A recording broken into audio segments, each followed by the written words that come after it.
here? Yes. At this event? Or? Yes, or in general.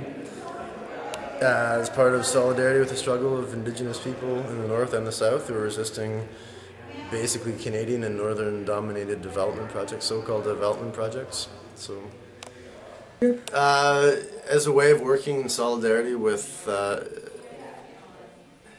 Indigenous communities and you know, impoverished communities in the global South who are struggling against mostly Canadian and Northern-backed so-called development projects that are exploiting their backyards, and just a way of working in solidarity. Do you have any dreams? Do I have any dreams? Well, I have dreams of just societies. I have dreams where injustice reeks and is not tolerated. Of societies based on principles of equality and compassion. Any vision? Yeah, I mean the vision is a society which is antithetical to the one I'm living in, where it's not a bunch of people who are isolated atoms who are individualistically consuming for their own survival, of community, of people relying on each other and supporting each other and struggling together and helping each other advance. I want to ask you, what do you think about war? War is appalling. There's absolutely no way to put any kind of positive spin on war, and it's also incredible for business, and it's exploited. It's frustrating and tragic and unbelievable how similar the recipe is, the way in which the technocratic, authoritarian, totalitarian regimes which run this world constantly, continually exploit the same types of mechanisms to invoke war as a means of gaining power, wealth. What do you think about the 9/11? You know, there is a bird who says that was an inside job. Yeah, I mean, to me, look, the circumstances surrounding 9/11 are incredibly suspicious. That doesn't necessarily mean that all of the so-called conspiracy theories, which aren't conspiracy theories anyhow, because the official version is a conspiracy theory, and so the fact that there's tons of suspicious components around the official version doesn't necessarily mean that it's patently untrue. But I mean, for me, whether it's an inside job or not is not quite as interesting a question as what has the Bush regime been able to exploit because of 9/11. And they've done the exact same thing that every single government did, every single authoritarian regime that exploited 9/11.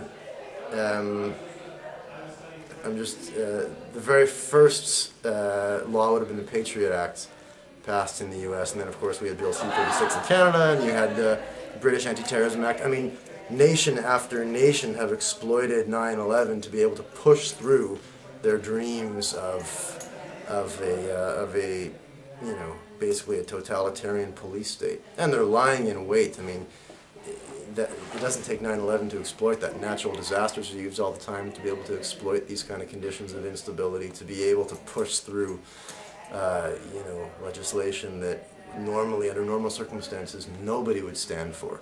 Nobody would stand for, and here we line up in droves, we march in a parade supporting this kind of slavery. It's unbelievable, and it's almost tragic how similar these patterns are throughout history. And I want to ask you if you have something for the youth, for the new generations, something to tell them. Well, that they have their work cut out for them, that they're inheriting a huge mess, but they're not the first generation that's ever inherited a huge mess, and they're inheriting an awful lot to work with. This generation and the generation above and the generation above, there are many, many, many, many good, strong people who are working in great ways to be able to provide a sort of network of solidarity, to be able to fight and resist the structures and forces that are seeking to destroy this planet for future generations. So there are, you know, I guess I would hope that generations, not only future but present and past, and still existing, would just not despair, at the enormity of the injustice and the enormity of the forces of destruction that are ruling this planet. And something for the olders? For the older generation. Yes. I guess to those who fought a good fight, I would say thank you. And to those who didn't, what are you going to say? And something for the people now of the world who's watching you right now, some message to them? Oh, I don't know, that's so general. Something you want to tell deep in your heart? You know, that we're all ultimately in the same boat. I mean, obviously I'm in a very, very different situation than 99% of the population of the world. I'm so relatively privileged. But we're, in many similar ways, confronting the same forces that are seeking to enslave our minds and enslave our spirits and enslave our hearts.